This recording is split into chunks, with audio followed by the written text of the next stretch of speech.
Hello friends, Shri Swami Samarth. माझ्या एका नवीन ब्लॉगमध्ये तुमचं पुन्हा एकदा खूप खूप स्वागत आहे.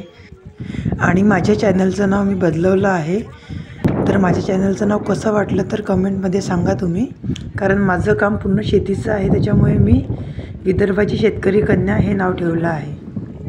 तर कालच्या व्हिडिओमध्ये पऱ्याच्या पेंड्या उपडून घेतल्या होत्या आणि आज रोवणं आहे. या साईडला सोयाबीन आहे आणि आज आम्हाला रोवणं करायचं आहे. पायी बघा कशी गळत आहे. शेतामध्ये खूप चिखल झालेला आहे सारखा पाऊस पडल्यामुळे. आणि त्या साईडला रोवणं आहे आमचं तिथपर्यंत बाबरीच्या झाडापर्यंत. तर चला आता रोवण्याला सुरुवात करूया. बघा आणि तिकडे सुरू आहे. तर पेंड्या फेकून झाल्या आहे. तर आधी गरमागरम चहा पिऊन घ्या म्हटलं. इथे ट्रॅक्टरने फन मारून झाला आहे. गार्डन तयार झालं आहे आमचं. आणि इकडे आमची चहाची पार्टी.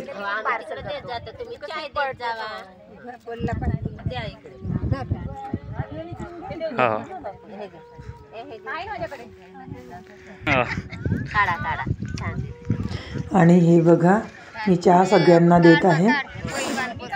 मनीषा ताईला दुसऱ्याकडे परत जायचं आहे रोवायसाठी. तर तिचं फोनवर बोलणं सुरू आहे त्यांच्याशी.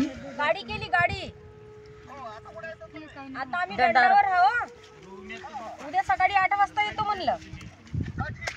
हो तर गाडी केली 900 रुपये म्हणे. 900 हो हो नेणार ना. हो तेच म्हणतो. म्हणजे नाही 1000 रुपये म्हणे तो. पहिले 1200 म्हणे, मग 1000 म्हणे, मग 900 रुपये करून टाकले. हो तेच म्हणत आहो. नाही तर तुम्ही जर आता नसता उचलला तर मग इकडे पुन्हा होत आम्हाला लागूनच होतं. हो म्हणून मी म्हणलं काऊन उचलत नाही का बाया भेटल्या का बाबा म्हणलं. एखादीचं ठेवून येत आहोत ना, आता इथं ठेवत आहो आता. हा तिकडे येऊन राहिलो. हो ठीक आहे ठीक आहे. कप नाही हे गाव कपाय तर सगळ्यांना चहा वाटप झालेला आहे. तर बघा बाया आता चहा पिऊन घेत आहे. चहा पिल्यानंतर मग सरळ रोवण्याला सुरुवात करायची आहे.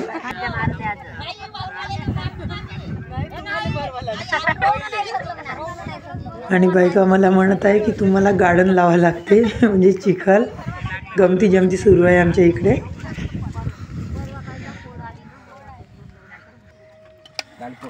जेवण नाही झालं संध्याकाळी झोपूनच गेलो मी. गेले आता जेवण झालं मठाई 4 पोळ्या खाल्ली आणि 1 पोळी ठेवली मी दुपारच्या. छान पोळीचा घे ना थोडसा. तर आमचा किशोर इथे म्हणत आहे की मी चहा पित नाही, मी सरळ जेवणच करतो. तर बघा त्याचा डब्बा. इथे बघा रोवण्याला सुरुवात झाली आहे. बाया रोवत आहे. बघा इतकं रोवणं आटपलं आहे बघा. आणि खूप जोराचा असा पाऊस सुरू आहे. तेवढ्या पावसामध्ये आता रोवणं आटपायचं आहे. आणि बघा बाया डोक्यावर प्लॅस्टिक घेऊन म्हणजे खेड्यावरची छत्री झाली ती त्या बायांची. ते घेऊन रोवणं करत आहे. खूप जोराचा पाऊस सुरू आहे, त्याच्यामुळे बायांना काही सुचत नाही आहे ही पार कुठून घ्यायची कुठून नाही. काही बाया म्हणतात इथून घ्यायची, काही म्हणतात कुठून घ्यायची, असं त्यांचं डिस्कस सुरू आहे. हे बघा या भागाचं रोवणं झालं आहे. ते शेवटचं कोणतं बाकी आहे.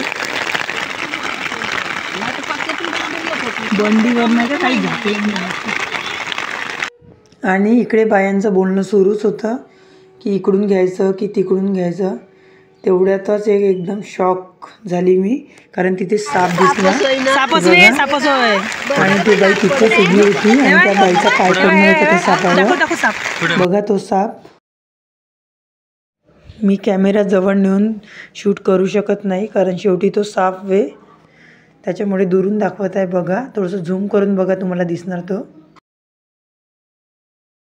आणि खूप छान झालं की वेळेतच तो साप आम्हाला दिसला आणि कोणती जीवहानी झाली नाही. तो विषारी साप आहे असं म्हणत आहे. आणि बघा बांध्यामध्ये साप, खेकडे, विंचू भरपूर काही असं निघते. आणि ते बघा किशोरनी साप पावड्यामध्ये उचलला आणि त्याला तिकडे नेऊन टाकत आहे. कारण इकडे जर राहिला तर कुणाला चावण्याची भीती असते. तर त्या गार्डनामध्ये त्याला असं गुंडाळून घेतलं आणि तिकडे नेऊन टाकत आहे.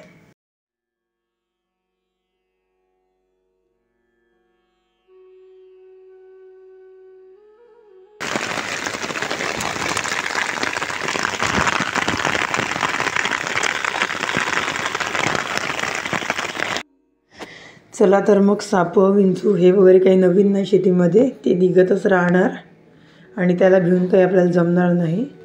तर चला आता समोर जाऊया.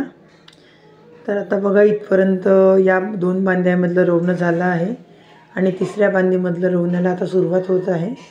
तर आता मी तिकडे जाते आणि आता मी पण रोवायला उतरत आहे बांधीमध्ये. बघा आणि आमची विदर्भातली भात लावणी अशा प्रकारची असते बघा. तुम्ही कोकणातली भात लावणी ऐकली असेल, ही आमची विदर्भातली भात लावणी आहे. कारण आम्ही विदर्भामध्ये राहतो. आणि बघा एका लाईनमध्ये सरळ अशी भात लावणी आली पाहिजे, रोवणं आलं पाहिजे. आम्ही याला रोवणं म्हणतो. हातात जे गवतासारखं दिसतं आहे ते धानाचे रोपं आहे. आधी रोपं तयार करून घेतलेले आहे ते रोपं आहे हे. आणि इकडल्या साईडचं सोयाबीन आहे.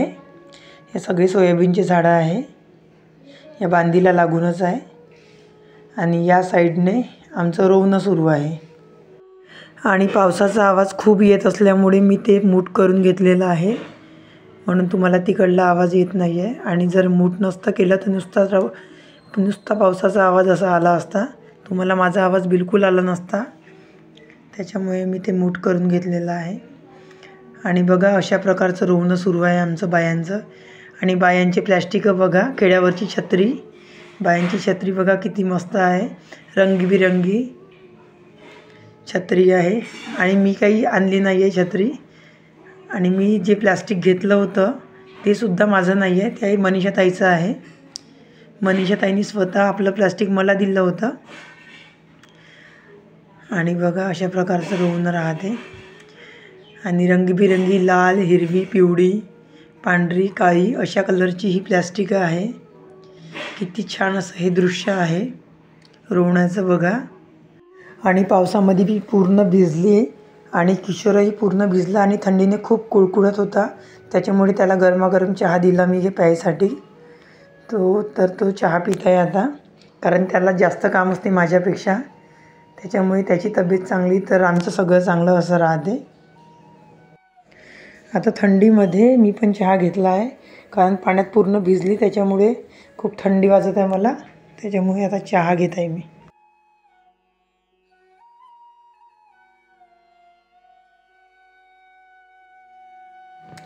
आणि आता माझा चहा पिऊन झालाच आहे. आता मी तिकडे मनीषाताईकडे जात आहे, कारण त्या पण थंडीने खूप कुळकुळत आहे. कारण त्यांच्या डोक्यावर छत्री नाही आहे, त्याच्यामुळे आधी मी त्यांना चहा देऊन येते. बघा कसं दृश्य आहे, चौफेर पाणीच पाणी आहे, चिखल आहे. त्या चिखलातून आपल्याला जावं लागते, काटे रुततात पायाला.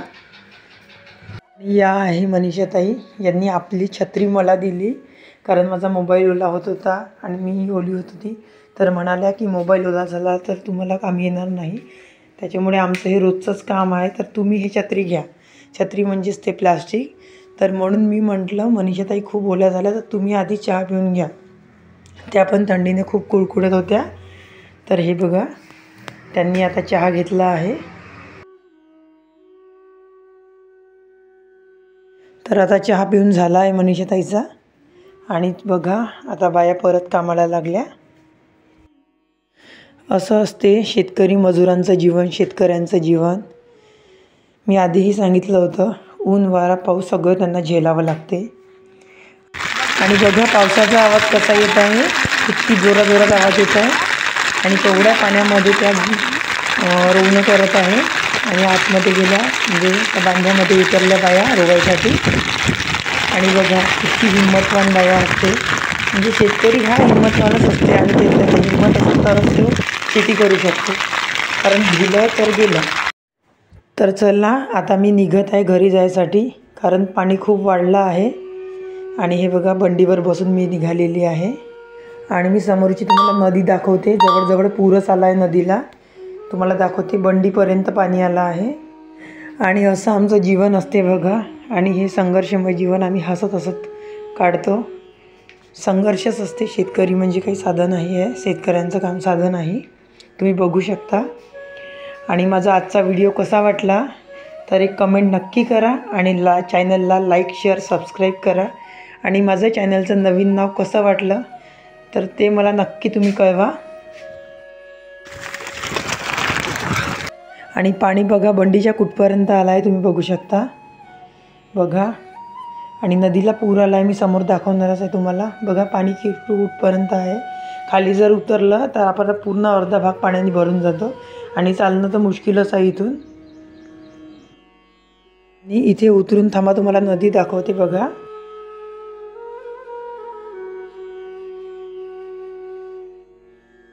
नदी किती वाहत आहे बघा. आत्ताच्या आत्ता सकाळपासून सारखा पाऊस असल्यामुळे एवढी नदी भरली आहे.